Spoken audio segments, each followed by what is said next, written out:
औज़ुबिल्लाहि मिनश्शैतानिर्रजीम बिस्मिल्लाहिर्रहमानिर्रहीम। आज से हम अरबी क़वाइद को शुरुआत करते हैं और इसकी किताब तमरीनुस्सर्फ़ जो इब्तिदाई है इसको शुरू करते हैं। ये किताब है तमरीनुस्सर्फ़। सबक नंबर 1। बिस्मिल्लाहिर्रहमानिर्रहीम। नहमदुहु व नसल्ली अला रसूलिहिल करीम सय्यिदिना मुहम्मद व आलिहि व अस्हाबिहि अजमईन। इस सबक के अंदर जो इब्तिदाई बातें लिखी हुई हैं इसको आप पढ़ लीजिए। वही बातें हैं कि भाई अरबी ज़ुबान को सीखना ज़रूरी है और किसी भी ज़ुबान को सीखने के लिए क़वाइद की ज़रूरत होती है और बग़ैर कायदे क़वानीन के कोई ज़ुबान नहीं सीखी जा सकती। यहाँ से हम शुरू करते हैं कि जब हम कोई बात कहते हैं तो उसमें कई लफ्ज़ होते हैं। लफ़ज़ा यल्फ़ुज़ु लफ़्ज़न के माने होते हैं फेंकना। ज़ुबान और दोनों होंठों के मिलाने के बाद जो आवाज़ निकलती है उसको हम लफ्ज़ कहते हैं। चूँकि इसको फेंकते हैं, मुंह से निकालते हैं, इस वजह से अरबी में इसको लफ्ज़ कहा जाता है। तो लफ्ज़ के माने होते हैं फेंकना। लफ्ज़ी माने, इस्तिलाही माने यह है कि जो हम आवाज़ मुंह से निकालते हैं वो लफ्ज़ होती है। जब हम कोई बात कहते हैं तो उसमें कई लफ्ज़ होते हैं, कभी ज़्यादा कभी कम। मसलन हामिद मस्जिद की तरफ गया, अरबी में इसको यूँ कहेंगे ज़हाबा हामिदुन इलल मस्जिदी। हामिद मस्जिद की तरफ गया। इसमें 4 लफ्ज़ हैं, ज़हाबा, हामिदुन, इला और मस्जिद। इनमें सारे एक के माने हैं। अरबी क़वाइद में इसी को कलमा कहते हैं। आप उसको इस तरीके से समझिए कि जो लफ्ज़ भी हम अपने मुंह से निकालते हैं, जो आवाज़ निकालते हैं, उसको लफ्ज़ कहते हैं। लफ्ज़ 2 तरह के होते हैं, बामाने यानी मानेदार और बेमाना यानी जिसके कोई माना ना हो। बामाने जो लफ्ज़ होते हैं उसी को हम कलेमा कहते हैं या मौजू कहते हैं। मौजू। और जो बेमाना होते हैं, जिसके कोई माने नहीं होते हैं, उसको हम मुहम्मल कहते हैं। तो मौजू और मुहम्मल, तो लफ्ज़ की 2 किस्में हैं, मौजू और मुहम्मल। मौजू का मतलब जो बामाने हो और मुहम्मल मतलब जो बेमाना हो। जैसे हम बोलते हैं पानी वानी, चाय वाय। तो जो चाय है ये मौजू है, वाय मुहम्मल है। पानी मौजू है, वानी मुहम्मल है। तो मौजू लफ्ज़ को ही कलमा कहते हैं। कलमा की बुनियादी तौर से 3 किस्में होती हैं, इस्म, फ़ेल और हर्फ। इस्म को आप अंग्रेज़ी में कहिए नाउन, हिंदी में कहिए संज्ञा। फ़ेल को अंग्रेज़ी में कहेंगे वर्ब, हिंदी में कहेंगे क्रिया। और हर्फ के लिए जो लफ्ज़ अंग्रेज़ी में है वो पार्टिकल्स है। इस्म, फ़ेल, हर्फ। आप इसको दूसरे ज़ुबान में यूँ कह सकते हैं कि जैसे अंग्रेज़ी जब हम पढ़ते हैं अंग्रेज़ी क़वाइद तो उसमें कहा जाता है पार्ट ऑफ स्पीच। तो हम वहाँ कहते हैं कि पार्ट ऑफ स्पीच 9 8 हैं, कुछ लोग 9 कहते हैं, यानी आर्टिकल ए एन दी को अगर शामिल कर दें तो 9 हो जाता है। तो इसी तरीके से अरबी ज़ुबान में पार्ट ऑफ स्पीच 3 ही हैं, इस्म, फ़ेल, हर्फ। इस्म के दायरे में हम नाउन, प्रोनाउन, एडजेक्टिव, एडवर्ब, इन 4 चीज़ों को हम नाउन के दायरे में ले आते हैं। और वर्ब के दायरे में आता है खाली वर्ब। तो 4 1 5 हो गया। और इसके दायरे में आ जाएगा आपका प्रीपोजिशन, इंटरजेक्शन और कंजंक्शन। तो 1 2 3 4, 3 7 और 1 8। और जो आर्टिकल ए एन दी हैं उनको भी आप चाहें तो इसके दायरे में ले आएंगे हर्फ के। तो इस तरीके से जब हम अरबी ग्रामर पढ़ते हैं तो कहते हैं कि पार्ट ऑफ स्पीच 8 है। पार्ट ऑफ स्पीच 8 हैं। उसको उन्होंने यूँ बयान किया कि noun, pronoun, adjective, adverb, verb, preposition, interjection, conjunction. अरबी वाले कहते हैं नहीं, पार्ट ऑफ स्पीच 3 ही हैं, इस्म, फ़ेल और हर्फ। तो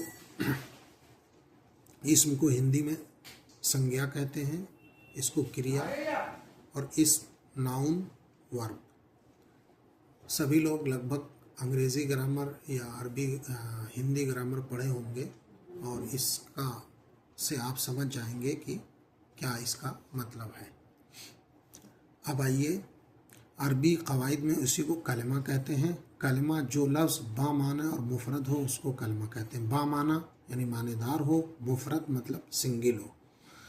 अगर कई सारा हो जाएगा तो उसको कलाम या जुमला या सेंटेंस कहा जाएगा। तो जब यही कलमा जो ये तीनों हैं जब आपस में मिल जाते हैं और कई सारे हो जाते हैं तो कलमा की जगह पे इसको कलाम या जुमला कहेंगे, हिंदी में सेंटेंस कहेंगे। मेरे ख्याल से बात समझ में आ रही होगी कि कलमा जब कई सारे मिल जाएं, इसम फेल हर्फ आपस में मिल जाएं और एक पूरी बात बताएं तो उसको कलाम कहेंगे या जुमला कहेंगे, अंग्रेज़ी में सेंटेंस कहेंगे, हिंदी में वाक्य कहेंगे। अब आइए इस्म। इसकी 3 किस्म हैं, इस्म फेल हर्फ। इस्म किसे कहते हैं? इस्म वो कलमा है जो खुद अपने माने बताए और अपना माना बताने में किसी दूसरे का मोहताज ना हो और तीनों ज़मानों यानी माजी, हाल, मुस्तक़बिल में से कोई ज़माना ना पाया जाए। जैसे कलमुन, हामिदुन, मस्जिदुन, अना। आप सीधे सीधे ट्रांसलेशन से समझ सकिए कि इस्म का मतलब नाउन। अरबी में एक चीज़ और तारीफ़ में कहना पड़ेगा। जैसे हम अंग्रेज़ी में तारीफ़ करते हुए कहते हैं कि इस्म उसे कहते हैं जो किसी चीज़, जगह या शख्स का नाम हो। उसको और इलाबोरेट करके कहिए कि वो लफ्ज़ जो अपना माना खुद बताए और अपना माना बताने में किसी दूसरे कलमे का मोहताज ना हो और तीनों ज़मानों में से कोई ज़माना उसमें ना पाया जाए। ये इसलिए कहा जाता है कि जैसे देखिए, मिसाल के तौर पर कहा जाए खाना। खाना अगर उस एक्ट का नाम है तो ये इस्म है, और खाना, खाया, तो खाया ये फेल है, या खाता है फेल है। तो खाना का मतलब द एक्ट ऑफ ईटिंग। तो एक्ट ऑफ ईटिंग, खाने के अमल का जो नाम है वो इस्म है। तो अरबी में अकलुन इस्म है और अकला फेल है, या याकुलु फेल है। वो इस तरीके से कि अकलुन माने खाना, इसमें देखिए कोई ज़माना नहीं पाया गया, और अकला माने वो खाया, वो एक मर्द खाया। तो खाया फेल माजी, इसके अंदर ज़माना पाया गया तो ये फेल हो गया। खाता है, ज़माना पाया गया तो ये फेल हो गया। जैसे ज़रबुन माने मारना, तो मारना का मतलब ये हुआ कि ये जो मारने का एक्ट है, अमल है, उस अमल का जो नाम है वो इस्म है। और ज़रबा माने मारा, फेल माजी हो गया, और यज़रिबु मारता है, फेल मुजारे हो गया। तो जब ज़माना उसमें पाया जाए तो वो फेल है, और ज़माना ना पाया जाए तो वो इस्म है किसी भी चीज़ का। जैसे पढ़ना, तो पढ़ना जो पढ़ने का अमल है, उस अमल का जो नाम है वो इस्म है, और पढ़ता है या पढ़ेगा या पढ़ रहा है, पढ़, ये फेल हो गया। फेल वो कलमा है जो किसी काम का करना या होना समझा जाए और तीनों ज़मानों में से कोई ज़माना पाया जाए। जैसे फ़अला उसने किया, ज़हबा हो गया। तो फ़िअलुन माने करना, यानी करने का जो एक्ट है, अमल है, फ़िअलुन अगर तनवीन आ जाए तो इस्म हो जाएगा। ज़हबा गया, ज़िहाबुन माने जाना, तो जाने के अमल का जो नाम है वो इस्म हो जाएगा। हर्फ वो कलमा है जिसके माना इस्म या फेल के साथ मिले बगैर समझ में ना आए। जैसे एला माने तक, मिन माने से, आला माने पर। अब ये समझना चाहिए कि जब तक ये कलमे जो कि एक बात में होते हैं अगर सही ना हो तो बात कैसे हो सकती है। इन कलमात को अलहदा अलहदा सही बनाने के कुछ कायदे हैं। इसी के इल्म का नाम इल्म सर्फ है। इल्म सर्फ वो इल्म है जिसमें कलमों के बनाने, उनमें तगय्युर करने का तरीक़ा बयान किया जाए। तगय्युर माने तब्दीली।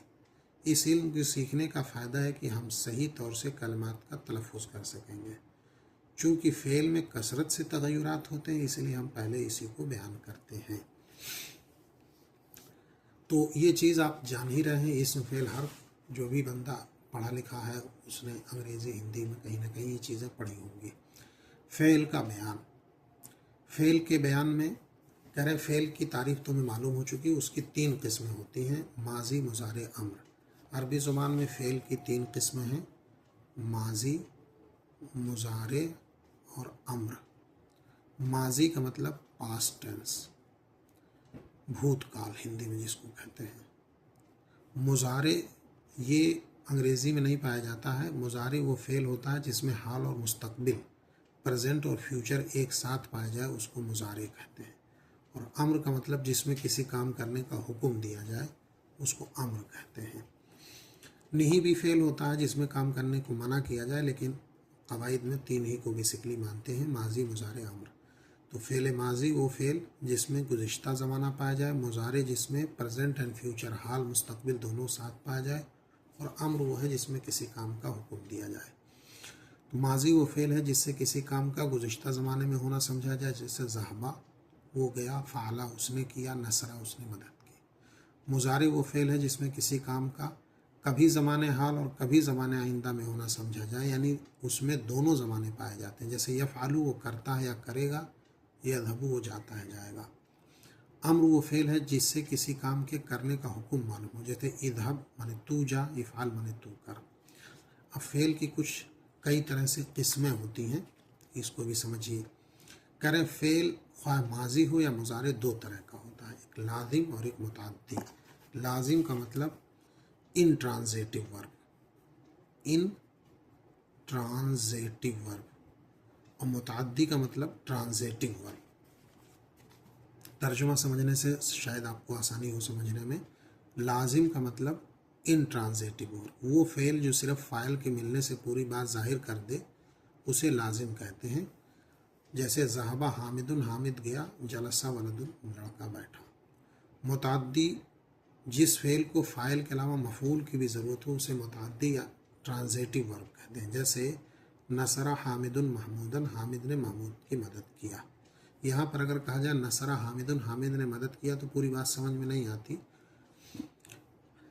फिर फ़ेल की एक और किस्म होती है मारूफ़ और मजहूल। मारूफ़ का मतलब एक्टिव सेंटेंस और मजहूल का मतलब पैसिव। मारूफ़ जब भी कोई फ़ेल होगा तो उसका एक फ़ाइल होगा, यानी जब अमल होगा तो अमल करने वाला होगा। तो फ़ेल और फ़ाइल, फ़ाइल माने काम करने वाला, तो वो फ़ेल जिसके अंदर उसके फ़ाइल का पता हो उसको मारूफ़ कहते हैं, और जिसके अंदर फ़ाइल करने का पता ना हो उसको मजहूल कहते हैं। जैसे तारीफ़ में यूँ होगा कि वो फ़ेल जिसकी निस्बत फ़ाइल की तरफ हो और उसका फ़ाइल मालूम हो। फ़ाइल मतलब करने वाला। जैसे शरबा हामिदुन मान, हामिद ने पानी पिया। इस मिसाल में हामिद तो मालूम है, इससे शरबा फ़ेल मारूफ हुआ। मजहूल वो फ़ेल जिसकी निस्बत मफ़ूल की तरफ हो और उसके फ़ाइल का जिक्र ना हो। जैसे शोरबा माउन, पानी पिया गया, तो देखिए इसमें पीने वाले का पता नहीं। नुसरा महमूदुन, महमूद की मदद की गई। इन जुमलों में फ़ाइल मज़कूर नहीं है और फ़ेल की निस्बत अपने मफ़ूल की तरफ है, इसलिए शोरबा नुसरा फ़ेल मजहूल हुए। एक तकसीम और होती है मुस्बत और मनफी। मुस्बत मतलब अफर्मेटिव, मनफी का मतलब नेगेटिव। जिस फ़ेल से किसी काम का होना मालूम हो, जैसे नसरा उसने मदद किया, यज़हबु वो जाता है। मनफी जिससे किसी काम का ना होना मालूम हो, जैसे मा फ़ाला उसने नहीं किया, ला यज़हबु वो नहीं जाता है। तो मुस्बत का मतलब ट्रांजेटिव, अफर्मेटिव, नेगेटिव का मतलब मनफी। कुछ टर्म्स इस्तिलाहात हैं, ये 13 इस्तिलाहात हैं, इनको ज़ुबानी याद होना ज़रूरी है क्योंकि आगे जब बताया जाएगा तो ये इस्तिलाहात इस्तेमाल होंगे। हरकत, ज़बर ज़ेर पेश में से हर एक को हरकत और इकट्ठा तीनों को हरकाते सलासा कहते हैं। सलासा माने 3। मुतहर्रिक, हरकत वाले हर्फ को मुतहर्रिक कहेंगे। नसब या फ़तह, ज़बर को नसब या फ़तह बोलेंगे, ज़ेर को जर या कसरा और पेश को रफ़ा या ज़म्मा। मफ्तूह वो हर्फ जिस पर ज़बर हो, मकसूर वो हर्फ जिस पर ज़ेर हो, मज़मूम वो हर्फ जिस पर पेश हो। सुकून, जज़म को सुकून कहते हैं और जिस पर जज़म हो वो साकिन। वाहिद तस्निया जमा, वाहिद का मतलब सिंगुलर एक वचन और जमा का मतलब प्लूरल बहुवचन। अरबी और संस्कृत ज़ुबान में जमा 2 से ज़्यादा को कहा जाता है। अंग्रेज़ी में, हिंदी में, उर्दू में एक के लिए वाहिद और एक से ज़्यादा को जमा, लेकिन अरबी ज़ुबान में एक के लिए वाहिद और 2 के लिए तस्निया डुअल और 2 से ज़्यादा के लिए जमा का लफ्ज़ इस्तेमाल होता है। ये तमरीनुस सर्फ का सबक नंबर 1 है और इसकी ये इस्तिलाहात याद करिए। इतना कहने के बाद भी किताब लोगों ने नहीं ख़रीदा। जिन्होंने नहीं किताब ख़रीदा, मैं इस किताब का स्क्रीनशॉट फ़ोटो भेज दूंगा, एक एक सबक का, जो सबक पढ़ाया जाए, क्या पता आप इसी से पढ़ सकें। बहरहाल किताब ख़रीद लीजिए, ये पढ़ाना हमने शुरू कर दिया है।